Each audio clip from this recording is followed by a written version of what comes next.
The more I hear about Kim Caldwell and the changes that she's making with the Lady Vols system, the more I seem to really like. From the way she holds the players accountable to the players' conditioning and the system she hopes to implement this season, all indicators are really pointing towards this Lady Vol program being really competitive inside SEC play this season. I'm Paige Dower. This is the Field Pass.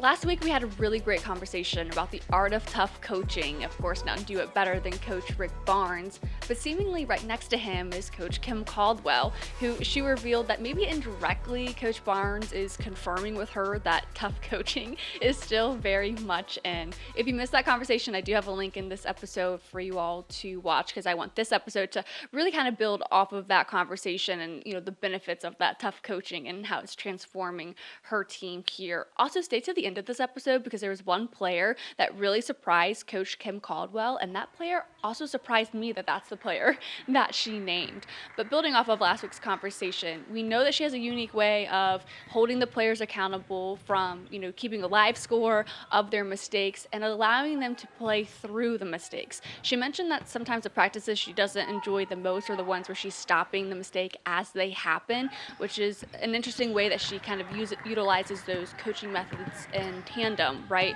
One, she'll let you play through it. She'll keep a score of it. You look at it later like, oh, wow, I did commit that foul 10 times. Why am I doing that? Other times, stopping it as it happens can be really abrupt. And I think maybe it is an interesting way to kind of have that negative feedback and to kind of rewire why you are thinking a play might develop the way that it is. And it allows them to kind of stop it as it's happening.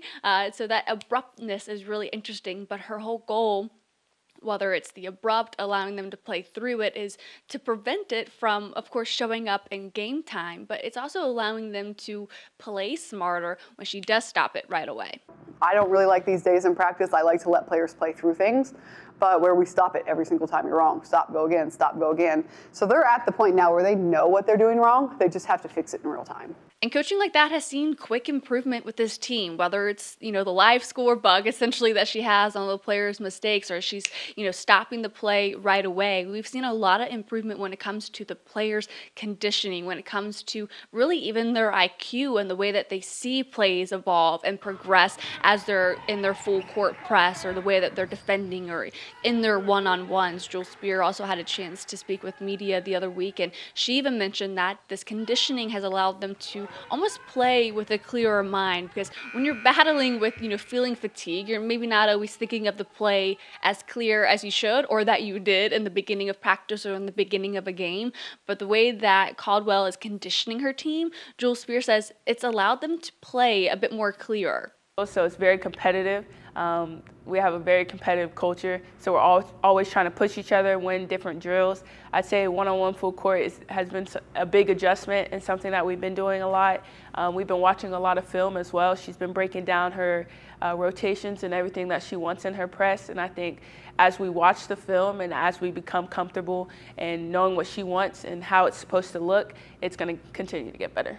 We've repeatedly heard this idea of conditioning, and what does that conditioning look like? Well, of course, it's a lot of running, it's a lot of sprint work, and it's not just at the beginning of practice, at the end of practice. I mean, it's intertwined in the middle of practice, really trying to elevate every aspect of their cardiovascular system to make sure that they really do have this sense of endurance about them so that they're not fatigued by the end of the game. A lot of that's allowed them to be more fluid on offense. They want their defense to turn into offensive production, and that's allowed them to kind of hit shots at a faster speed. A year ago, the true shooters that we really saw repeatedly game in and game out has been your Tess Darby's, has been your Sarah Puckett's. Towards the end of the season, Jewel Spear really started to kind of evolve back into that as her confidence grew.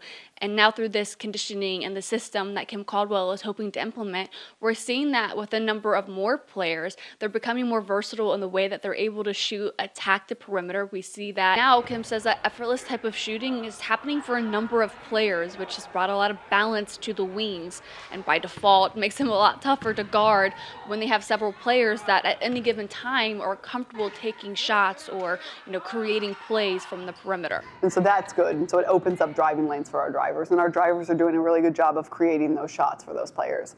And then we have a nice mix of like Samara Sarah and Ruby and Talasia that can do both. And so I do like the balance on that end, which is so important to what we do. A couple of players who have developed really quickly in the system, Talijah Cooper and Kanaya Boyd. And when I had the chance to ask Kim and Jewel about Cooper, they both couldn't help but grin at the opportunity to talk about Cooper because she was sidelined a year ago, though still a part of the team, but just not in the full participant kind of way. And good time to ask the question, apparently, because these last few weeks have apparently been her best weeks, really highlighting her ability to continue to evolve and improve, now even in this new system. Coop's good. She brings great energy, very competitive person.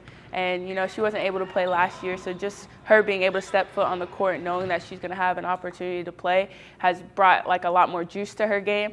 And I'm just excited to see it, honestly. She's playing at a different gear. She's more aggressive. She's getting to her spots when she wants to. And so I'm hoping things are starting to click for her. Now to the redshirt freshman and Kanaya Boyd. She's actually the only freshman on the team, and there's only 2 sophomores on the team as well. Well, for Kanaya Boyd, last year she enrolled early, middle of the season for the Lady Vols, and it's proved to be really beneficial for the red shirt. It was a time for her to adjust to college life, adjusting to being, you know, a collegiate athlete, really also getting used to the system and getting to know the players because a number of them did stay after the coaching change. This is also her first season playing again after her knee injury forced her to miss her senior year of high school. Still, she was rated the number 29 overall player and the number 3 among combo guards in the 2024 class. And Coach Caldwell says that Kanaya Boyd has gotten significantly better just in her short time with the program. But there's still some areas to clean up, no doubt, but Coach Caldwell says that the potential for Kanaya is incredibly high, and she really expects and anticipates Boyd being able to be a player that impacts the game in a number of different ways. She is maybe one of our best at understanding the pressing and being able to make those rotations and see how we want it, be more aggressive on the front end as opposed to the back end. And so she creates a lot of offense from our defense. All right, so as far as the player who left Coach Kim Caldwell surprised after initially arriving to Rocky Top, putting them all through their evaluations, was Jillian Hollingshead. Did that leave you surprised? It left me surprised. But again, after she kind of revealed her factors as to why she was surprised, it started to make a little bit more sense. Now, similar to Kanaya Boyd, Jillian Hollingshead had a lot of hype coming out of high school. She was rated the number 16 overall player in the country in the class of 2021. She did start her career at Georgia, but has spent her last few seasons with the Lady Vol basketball program. Now, she's kind of has this hype as being that pure guard, being, you know, that guard type of a player. But the film didn't necessarily show Coach Kim Caldwell that. She first noted this when she put the players through the evaluations. You know, they're doing the full court press. She's going through alleys with cones. She's doing 3-point shots, one-on-one on the 3-point line. And just seeing the way that she was able to perform in those evaluations, Coach Kim Caldwell was nearly left speechless. I'm like, holy smokes, like, she is great. Like, she's built for this system, and she really is. And so she just needs to be a little bit more comfortable pushing through, playing faster. Other than that, I mean, she has the skill set 100% to play outside. You said before that you really... So I think it's safe to say that there's a lot of excitement brewing for this team in the 2024-25 season. You just have to hope that they're able to continue to build on that, and just the way that we've seen them grow in these short, 4 to 5 months that Coach Kim Caldwell has been on campus, the improvement has been nothing short of significant. Now it's just about maintaining that and continue to clean up in other areas.